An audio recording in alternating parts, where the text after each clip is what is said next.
Assalamualaikum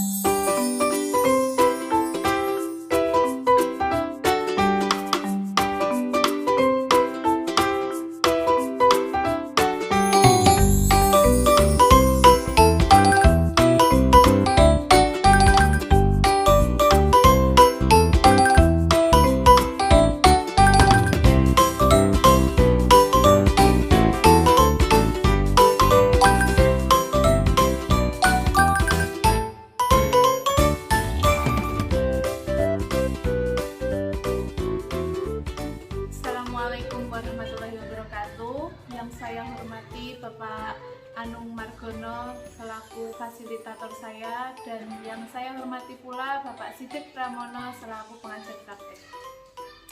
Pada kesempatan hari ini saya akan melakukan praktik supervisi akademik bersama rekan saya Ibu Dian Purwaningsih. Dan pada kegiatan hari ini saya akan melakukan tahap pertama dari rangkaian kegiatan supervisi akademik, yaitu tahap praobservasi. Baiklah Bu, bisa dimulai? Baik, bisa dimulai Bu. Selamat pagi Bu Dian, apa kabar? Sehat? Pagi Bu, alhamdulillah saya sehat. Bu Dian, hari ini saya minta waktu sebentar kepada Bu Dian untuk melakukan kegiatan praobservasi. Seperti yang sudah saya sampaikan kemarin, saya akan melakukan supervisi akademik di kelas Ibu Dian. Tujuan dari supervisi akademik ini yaitu untuk mengembangkan dan meningkatkan kompetensi Bu Dian dalam mengajar. Dan di sini Ibu Dian bisa bercerita secara santai, kita ngobrol santai seputar persiapan untuk kegiatan observasi besok, observasi pembelajaran. Jadi harapan Bu Dian pada kegiatan kali ini apa?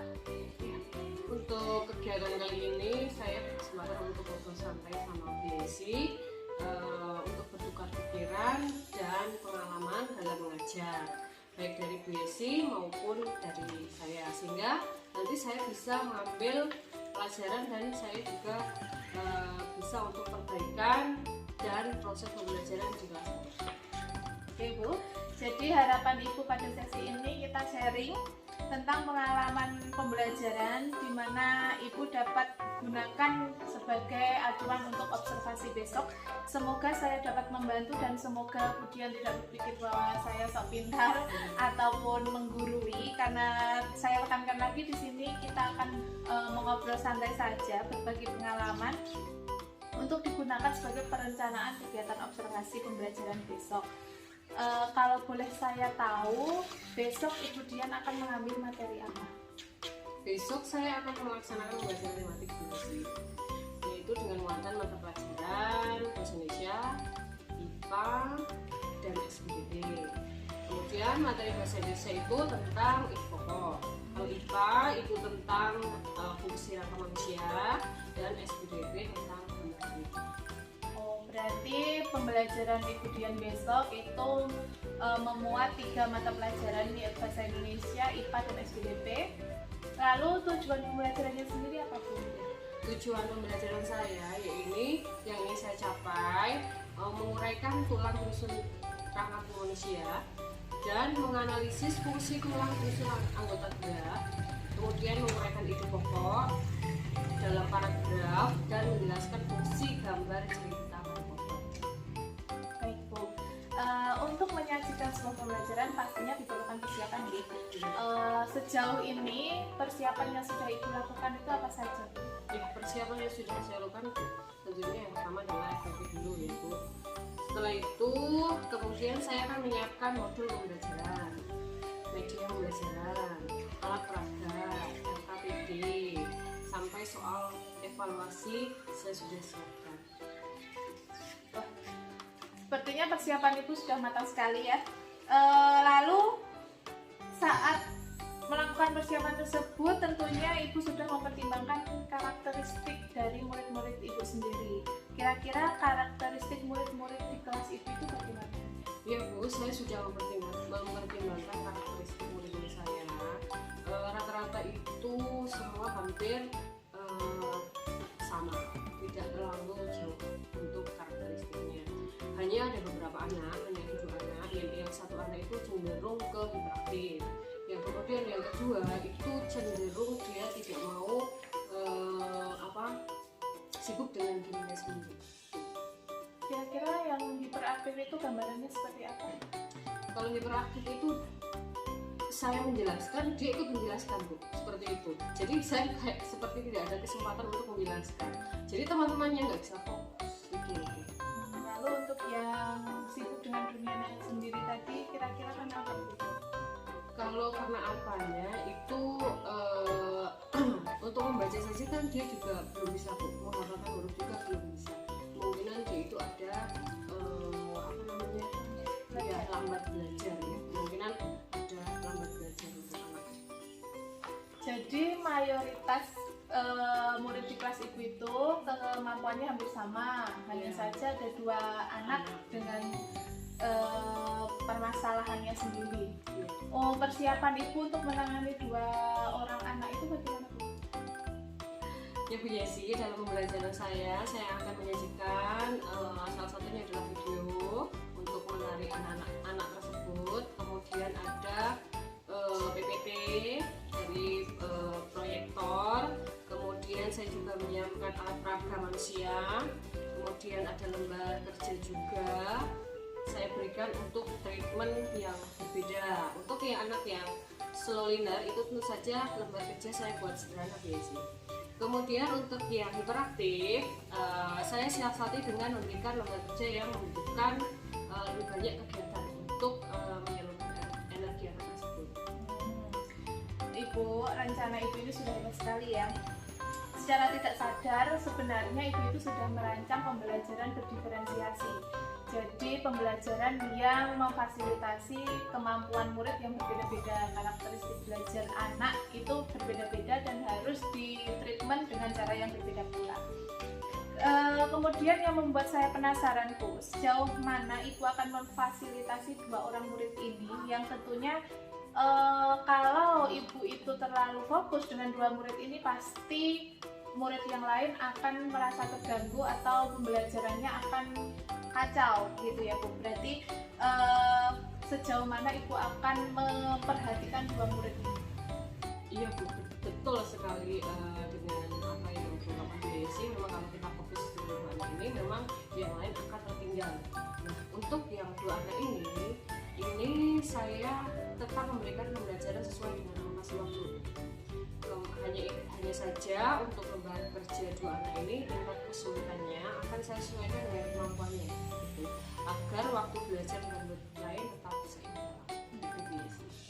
Ya Bu, ternyata rencana ibu itu sudah sangat matang sekali, sudah lengkap sebenarnya. Kemudian sampai hari ini ya, hari ini karena kita akan melaksanakan observasi itu besok, sampai hari ini kira-kira masih adakah hal-hal yang belum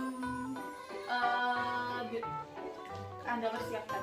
Sebenarnya sudah semua Bu, hanya saja semua itu masih dalam proses seperti soal evaluasi dari LKPD itu juga saya masih mencari alat peraga yang akan saya gunakan itu untuk mempersiapkan itu. Tinggal kelengkapannya saja ya Bu ya. Kira-kira ibu akan melengkapinya kapan? Secepatnya Bu, mengingat kegiatan observasi akan dilaksanakan besok, jadi ini saya akan lengkapi hari ini. Oke, hari ini akan ibu lengkapi.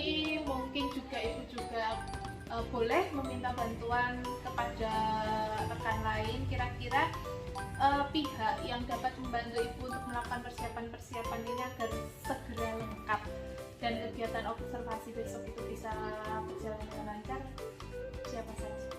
Tentunya saya akan meminta bantuan para rekan guru dan ada juga penjaga sekolah untuk membantu saya karena beliau yang mengetahui di mana keberadaan alat peraga manusia. Jadi beliau akan saya libatkan untuk mencari alat peraga tersebut. Kemudian untuk alat LCD proyektor itu juga saya akan menggunakan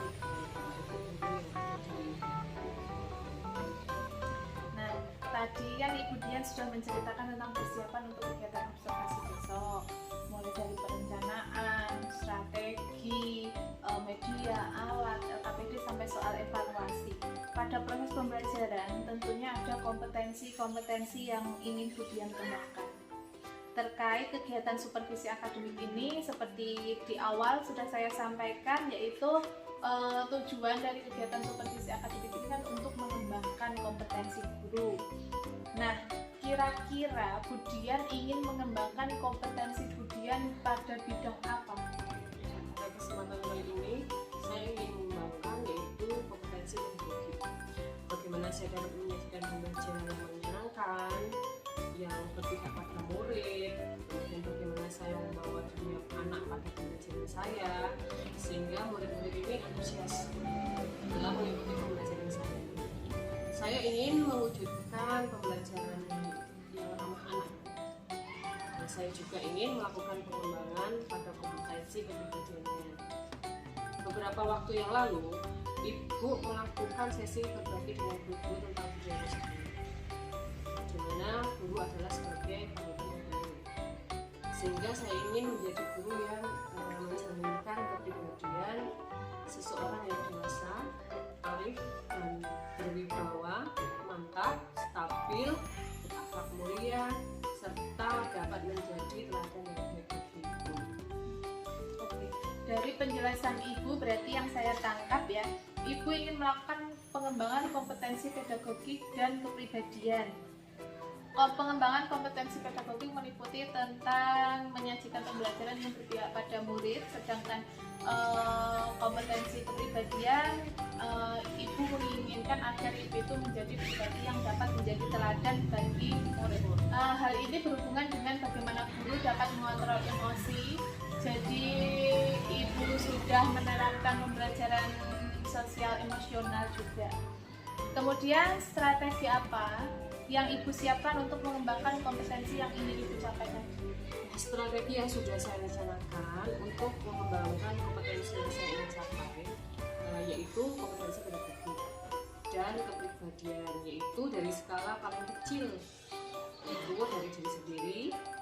Kemudian saya akan terus belajar dalam berbagai sumber tentang bagaimana menyajikan pembelajaran yang berpihak pada murid dan pembelajaran sosial emosional. Saya juga akan sering-sering berbagi praktik baik dengan rekan-rekan sejawat.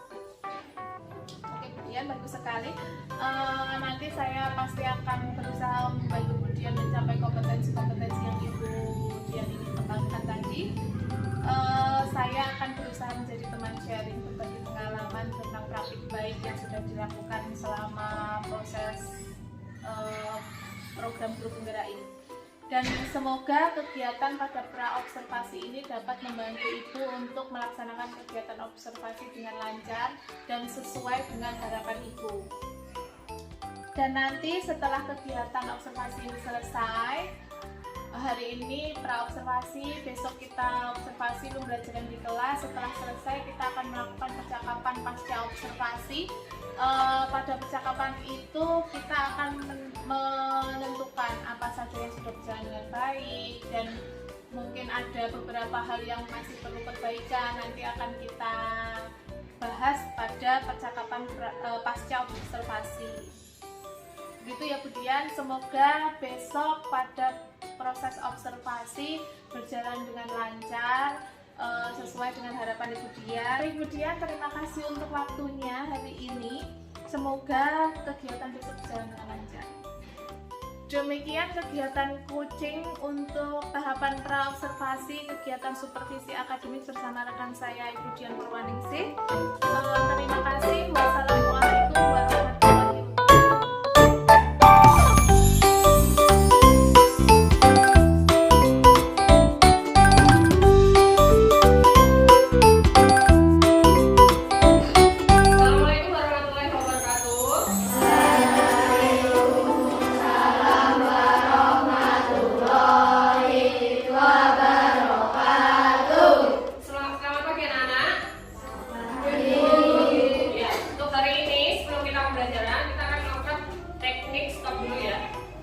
Silakan pejamkan mata kalian, sikap duduk yang baik, kakinya di bawah, relax. Kalau ada sandarannya tolong bersandar ya, relax.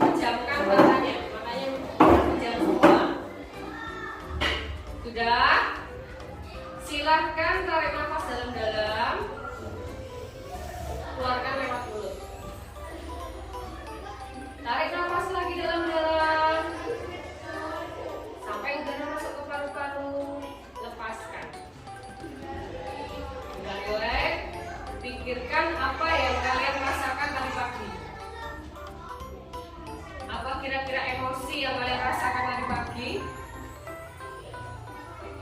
Tarik nafas lagi dalam-dalam, masuk ke paru-paru, hembuskan lewat mulut. Oke, sudah rileks semua? Silakan buka mata kalian. Dan salah satu di antara kalian kemudian meminta untuk mengungkapkan apa yang di pikiran kalian. Ayo, siapa yang mau maju? Iya, Kevin. Silakan maju, Kevin. Kevin, apa yang dirasakan tadi pagi, Kevin? Ya, Bahagia, kenapa bahagia? karena mendapatkan uang jajan. Oh, mendapatkan uang jajan. Jadi dia merasa bahagia mendapatkan uang jajan. Mungkin ada masalah yang lain ya. Terima kasih ya, Kevin ya. Beri tepuk tangan buat Kevin. Oke, untuk hari ini kita mau belajar tentang tema 1 subtema 2, pembelajaran 2, manusia dan lingkungan. Ya, manusia itu kita, lingkungan itu adalah di sekitar kita. Oke, sebelum pembelajaran kita bernyanyi dulu ya. Kita bernyanyi Halo Halo Bandung. 1, 2, 3. Halo.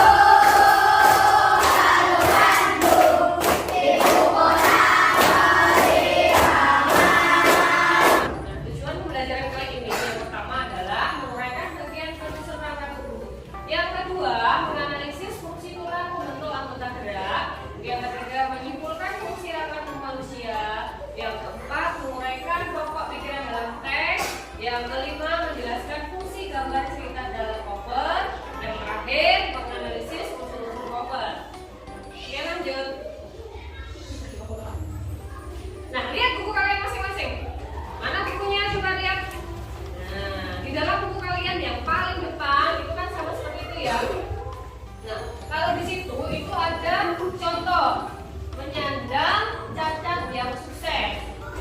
Ya, sudah tuliskan. Nah, di dalam buku kalian ini terdapat hampir mirip seperti ini ya. Itu terdapat beberapa bagian yaitu nah, situ lihat yang paling atas ya. Paling atas itu adalah subjudul. Penyandang cacat yang sukses itu adalah subjudul. Kemudian bawahnya yang paling besar itu adalah judulnya. Lalu ke bawah lagi itu adalah Jasmine Ahar, itu adalah nama penulisnya. Kemudian ada gambar ya. Yang terakhir adalah penerbit. Terus ini bagian-bagian sisi belakangnya. Kemudian sisi samping. Kemudian sisi depan. Coba kalian lihat buku kalian. Kira-kira mana bagian subjudul, mana judul, mana penulis, mana gambar, mana penerbit. Ya, coba kalian lihat mana yang subjudulnya. Judulnya mana? Rosida, coba yang mana? Judul. Ya, ini judulnya, ini judul yang paling besar. Sudah bisa menganalisis? Sudah belum? Oke. Kalau sudah paham ya, kita kerjakan dulu LKPD 1 yaitu untuk menganalisis unsur-unsur cover buku. Nah, kalau sudah, coba tadi kan sudah ditukarkan ya dengan temannya. Coba dilihat pekerjaan temannya kira-kira sudah betul apa belum bagian-bagian dari cover buku. Mana yang subjudul, mana yang judul, mana yang penerbit. Coba dilihat dulu. Oke, kita periksa bersama-sama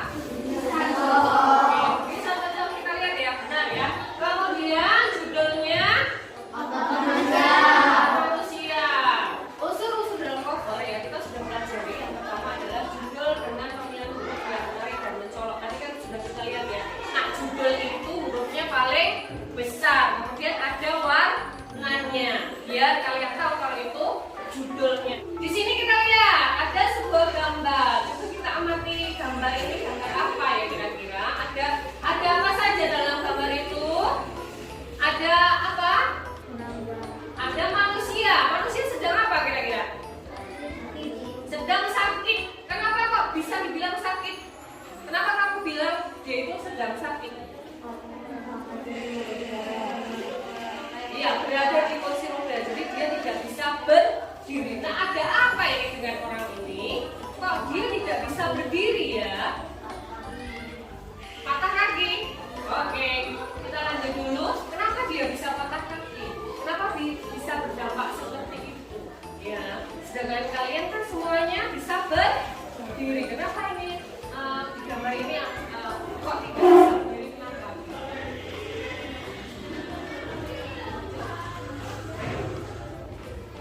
Nah, salah satunya adalah karena tulang, karena di dalam tubuh kita. Kenapa kita lihat tubuh kita ini? Kalau dilihat kan bentuknya itu berbentuk. Kenapa bisa berbentuk? Karena adanya tulang dalam tubuh kita. Nah, dalam tubuh kita ini ada bermacam-macam tulang. Ya, satu yaitu tulang rawan. Ini berdasarkan zat penyusunnya ada tulang rawan dan tulang keras. Tulang rawan itu apa? Tulang keras itu apa? Nanti kita bahas itu selanjutnya. Kemudian berdasarkan bentuknya ada tulang pendek, ada tulang pipi dan ada tulang pipa. Tulang kepala coba. Sema, ke depan mana tulang kepala?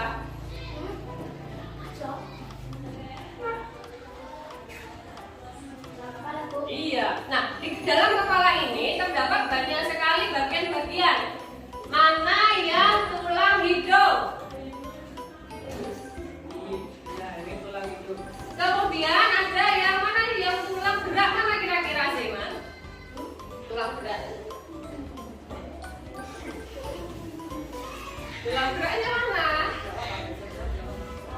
Ini aja. Hah? Ini.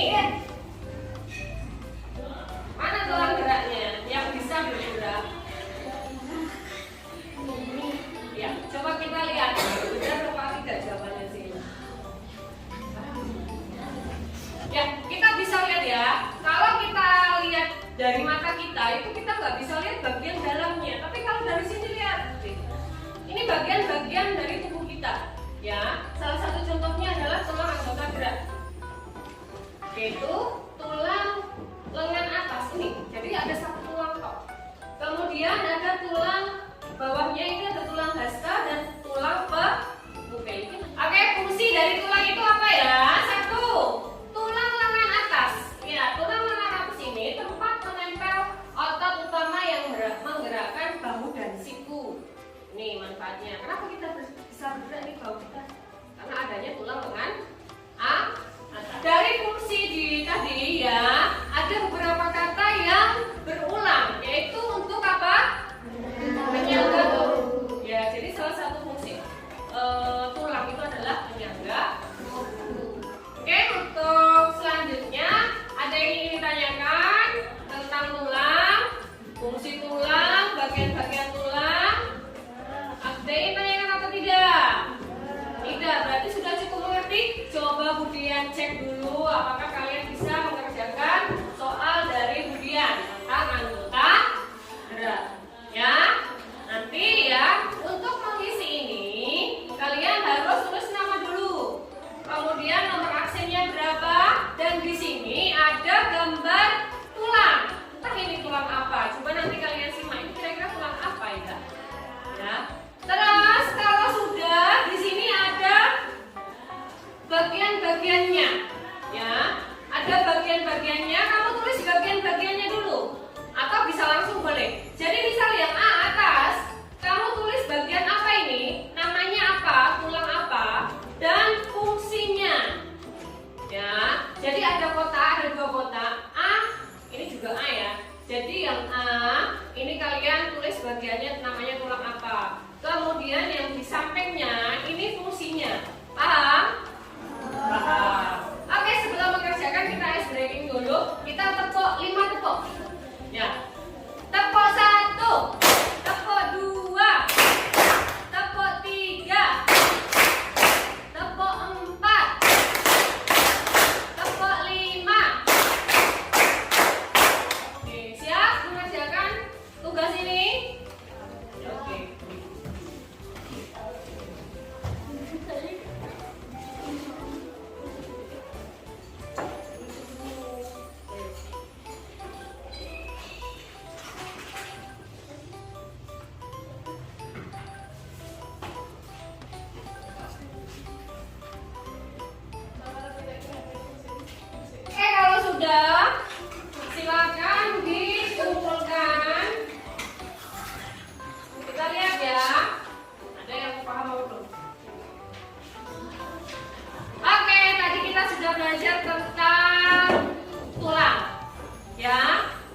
tadi ada di cover buku tadi kalian menyimak gambar itu ada orang yang sedang sakit. Nah, salah satunya itu penyebabnya adalah penyakit tulang. Nah, di sini ada bacaan yang berjudul penyandang cacat yang sukses. Ada 4 paragraf. Ada 4 paragraf. Setiap paragraf itu ada 1 ide pokok. Jadi kalau untuk 4 paragraf ada berapa ide pokok? 4. Oke. Nah, sekarang kita analisis. Kita baca dulu dari paragraf 1 sampai paragraf 4. Kemudian kita cari mana ide pokoknya. Tapi sebelumnya kita baca dulu satu persatu perwakilan ya. Untuk paragraf 1 silakan Zema dibaca dulu.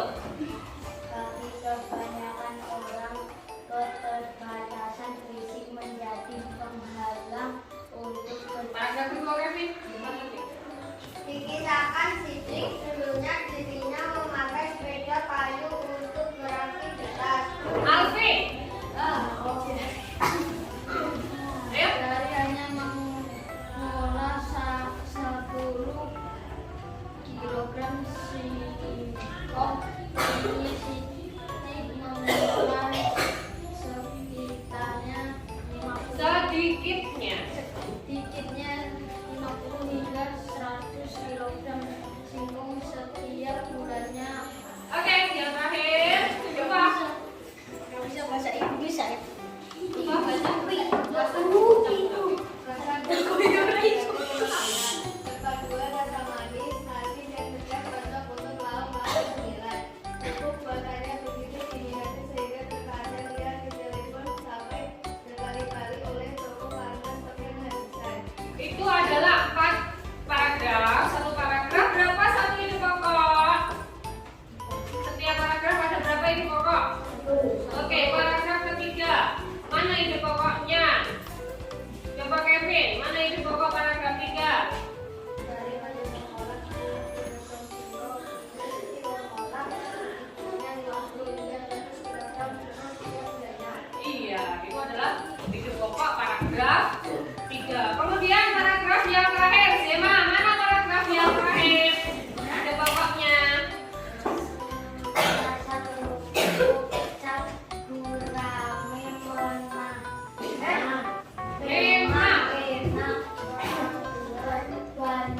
perpaduan rasa manis, asin dan pedas cocok untuk lauk atau cemilan.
saat mengajar sehari-hari karena sudah melakukan persiapan dengan cukup baik ya. Persiapannya pasti juga merancang strategi dan metode pembelajaran itu. Lalu apakah kemarin saat praktik mengajar itu ibu sudah menerapkan strategi dan metode pembelajarannya? Untuk strategi dan metodenya sudah terlaksana dua, tetapi dalam pelaksananya ada beberapa hal yang tidak sesuai dengan rencana, seperti manajemen waktu yang meleset karena beberapa langkah yang molor. Dan ibu sudah mengamati ada salah satu murid yang sedikit mengganggu dalam proses pembelajaran, banyak ngobrol dan lain-lain. Oke ya Bu, ya, kita keluar pembicaraan dulu sebentar. Saya tertarik dengan murid itu kemarin Bu.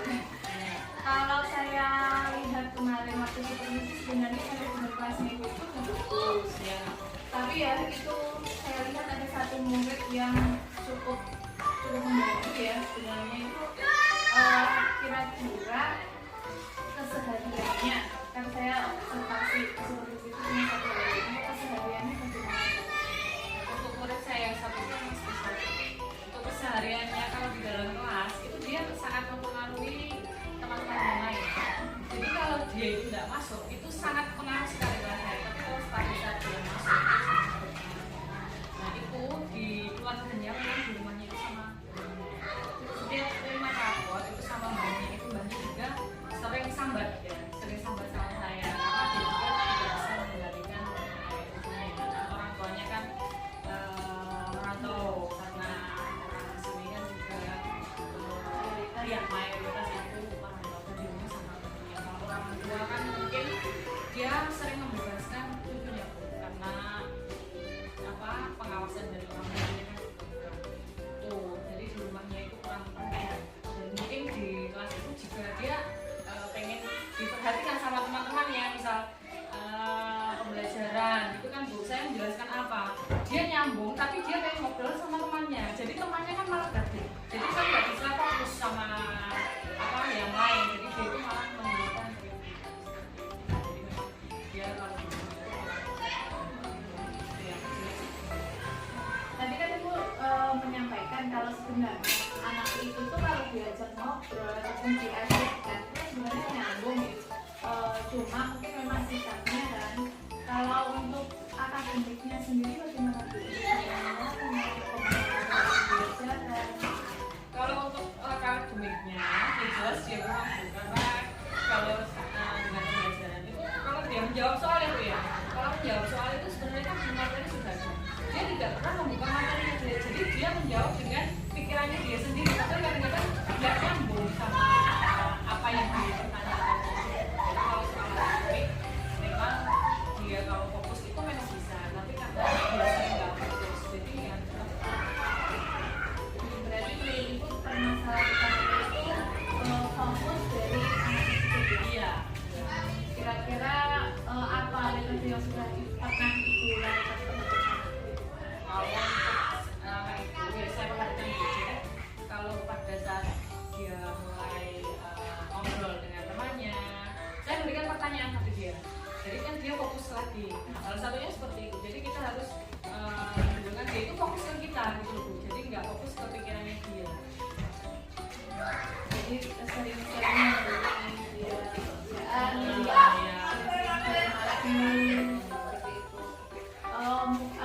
kalau Ibu sudah mempelajari sebenarnya latar belakang anak itu bagaimana kok sampai kayak gitu.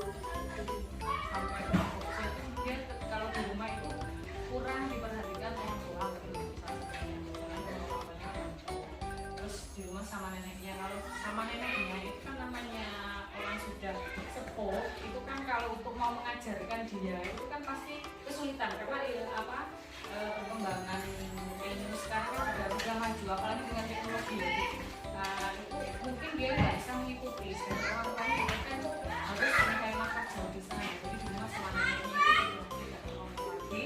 Dan mungkin dari lingkungan juga, daerah itu memang lingkungannya itu lingkungan yang mereka itu tidak terkontrol gitu, maksudnya tidak ada perhatian untuk pendidikan mungkin ya gitu. Jadi anak-anak itu bermain sesuanya, tidak ada jamnya, ini jam istirahat ini. mereka itu hanya cuma saja kurang kontrol ya sebenarnya. Kalau untuk rasa nakal sendiri atau lingkungan teman-temannya kira-kira tanggapannya terhadap anak itu bagaimana?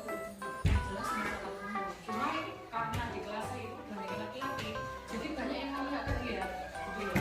Kalau untuk yang perempuan jelas masalah itu, tapi kalau yang laki-laki yang pintar saja istilahnya ya itu terpengaruh sama dia. Karena apa? Karena dia selalu mengajak ngobrol terus, jadi dia nggak fokus. Semuanya jadi nggak fokus gitu. Jadi makanya strategi kemarin itu sangat membantu sekali menurut saya.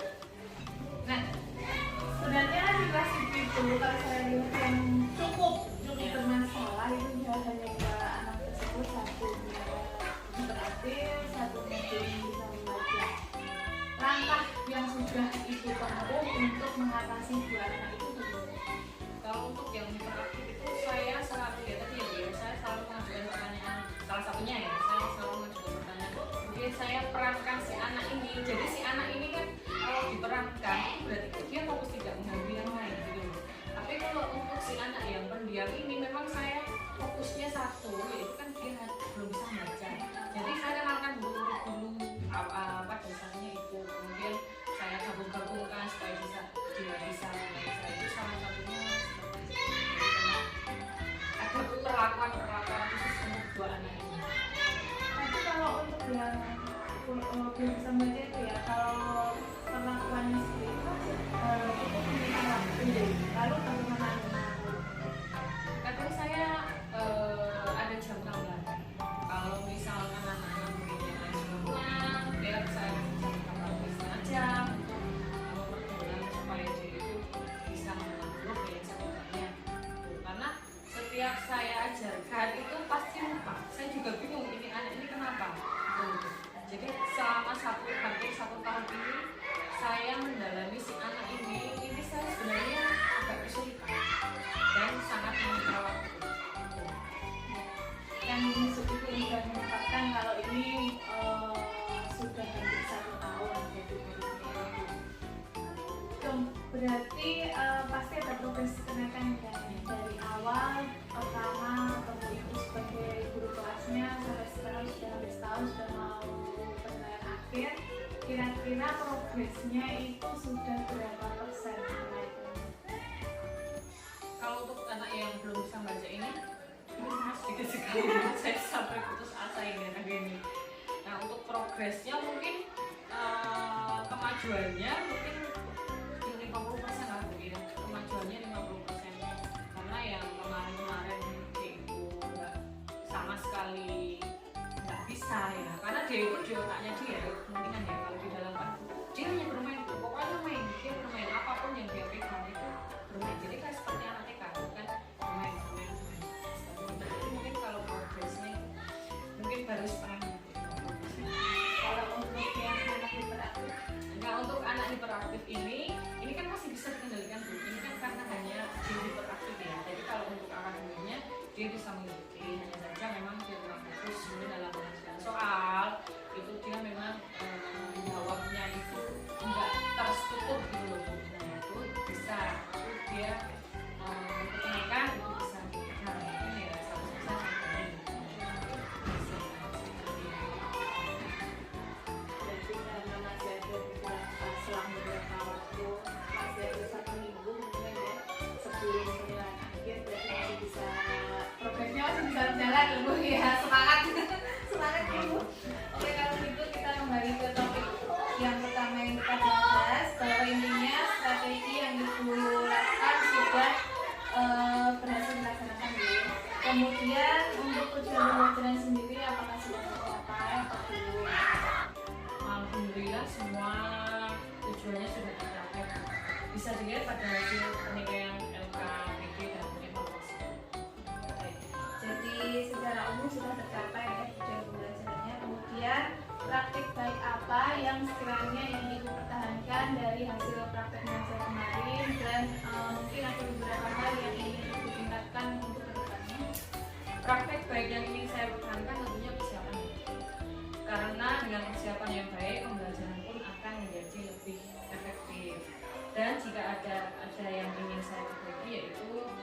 saya ingin menyajikan pembelajaran yang lebih menyenangkan agar murid itu lebih semangat, seperti menambah ice breaking dan game belajar. Jadi terkait yang ingin ibu perbaiki itu yaitu untuk menyajikan pembelajaran yang menyenangkan. Yang menurut ibu dengan menambahkan SPI dan game. Kira-kira rencana ibu untuk mengembangkan kompetensi itu bagaimana? Rencana saya akan mencari ilmu lebih banyak melalui pelatihan-pelatihan. Bagaimana menyajikan pembelajaran yang menyenangkan, baik itu melalui KKG maupun mandiri dengan mengikuti berbagai workshop dan Bagus sekali ya rencananya. Mungkin ada rencana lain selain mengikuti KKG maupun workshop?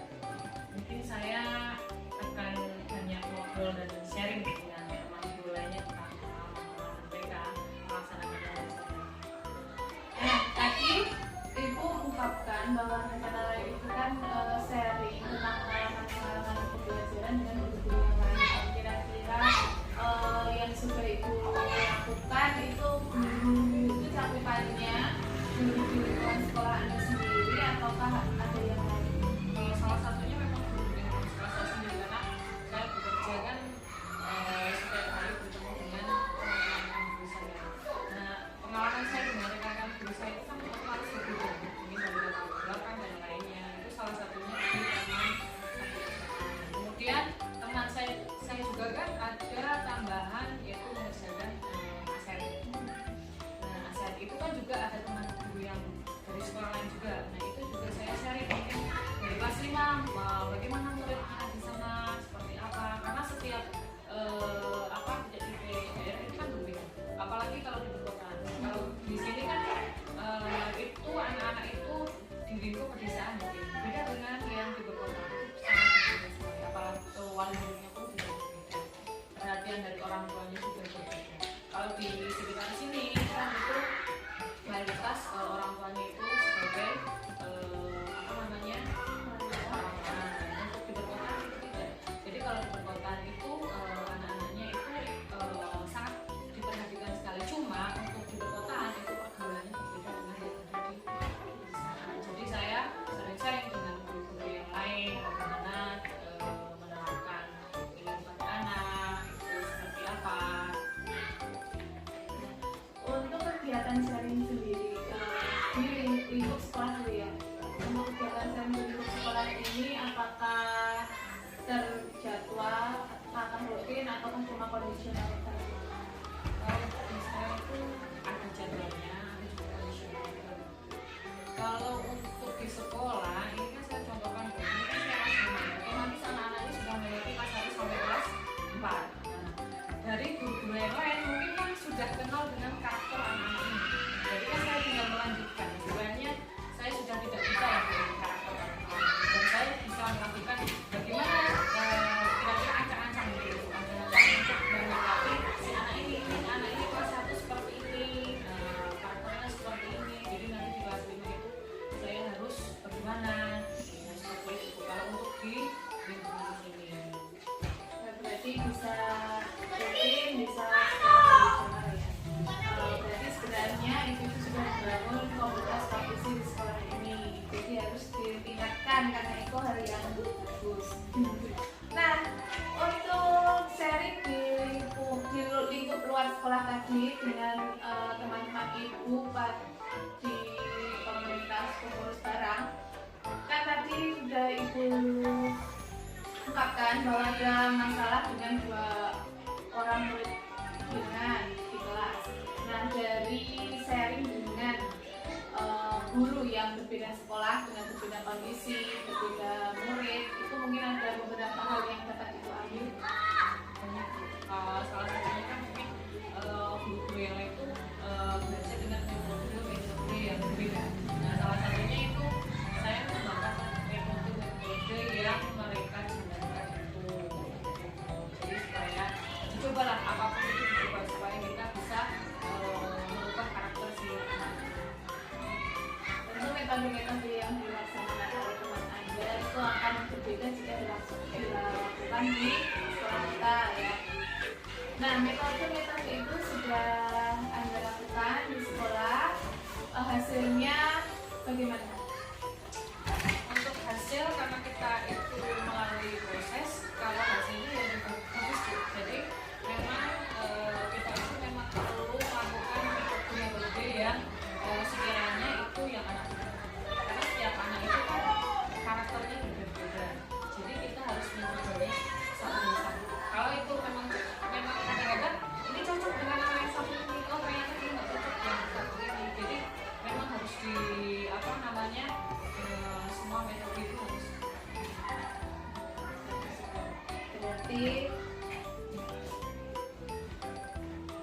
berarti rencana ibu yang sharing dan berbagi pengalaman ini sangat bagus sekali ya. Kalau bisa saya rangkum, berarti jadi rencana ibu yang tadi yang pertama itu mengikuti KKG, workshop dan diklat juga sharing dengan rekan sejawat tentang pengalaman mengajar. Dari rencana perbaikan yang sudah ibu ungkapkan, kira-kira kapan waktu pelaksanaannya ibu? Insya Allah setelah ini saya langsung mencari informasi diklat dan workshop yang akan bisa diikuti untuk sharing dengan rekan tentu saja setiap saat, setiap ada kesempatan pasti saya melakukan. Dan untuk KKG sebenarnya setiap minggu itu sudah ada. Dari kemudian ukuran keberhasilan dari rencana ibu tadi bagaimana?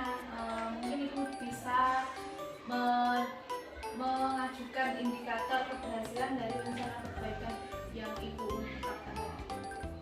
Ukuran keberhasilannya kalau anak murid saya senang dengan pembelajaran yang saya bawakan dan selalu menantikan saya untuk belajar, juga dapat dipantau dari kenaikan nilai muridnya.